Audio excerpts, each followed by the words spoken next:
Je vous le rappelle, si vous vous joignez à nous, une femme a été abattue par un agent de la police de l'immigration. Étienne, il y a une vague d'indignation, il faut le dire, sur le terrain, d'où la crainte également de débordement.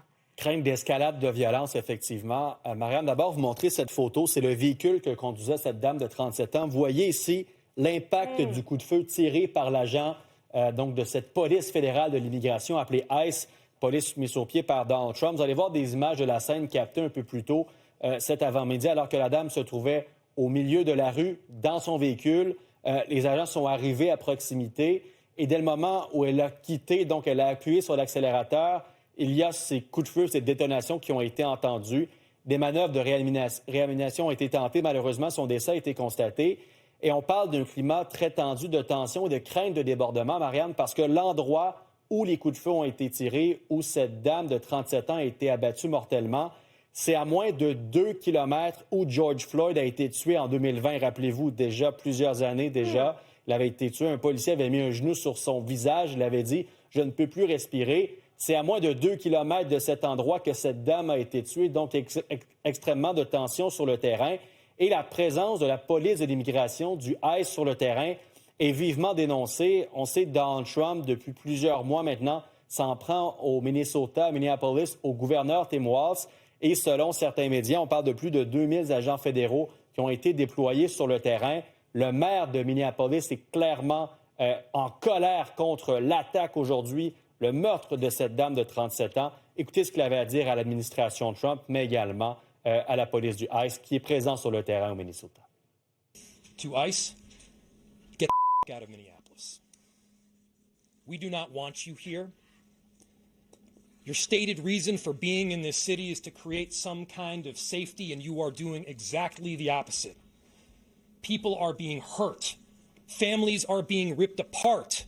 Long-term Minneapolis residents that have contributed so greatly to our city, to our culture, to our economy are being terrorized, and now somebody is dead. That's on you.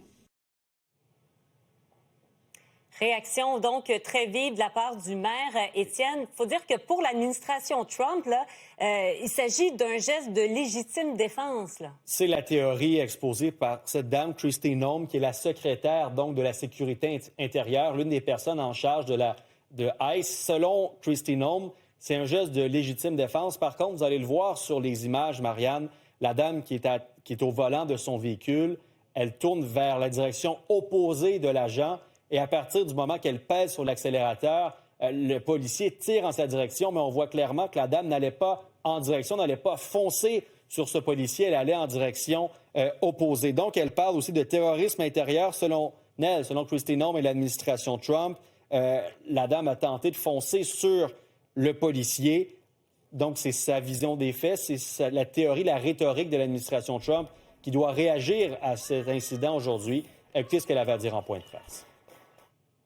This goes to show the assaults that our ICE officers and our law enforcement are under every single day. These vehicle rammings are domestic acts of terrorism. We're working with the Department of Justice to prosecute them as such. We will continue to protect our ICE officers and in cooperation with other law enforcement agencies as well. Donc, l'administration Trump va poursuivre son offensive malgré tout. Vous voyez cette photo des gaz lacrymogènes tirés en direction de personnes qui protestent, de plus en plus de rassemblements. On le voit sur les images.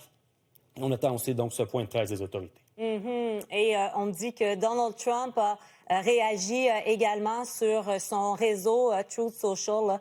On aura ça dans un instant. J'essaie de me connecter. Ça prend un certain temps, mais enfin, on l'aura dans un instant assurément. Merci beaucoup, Étienne.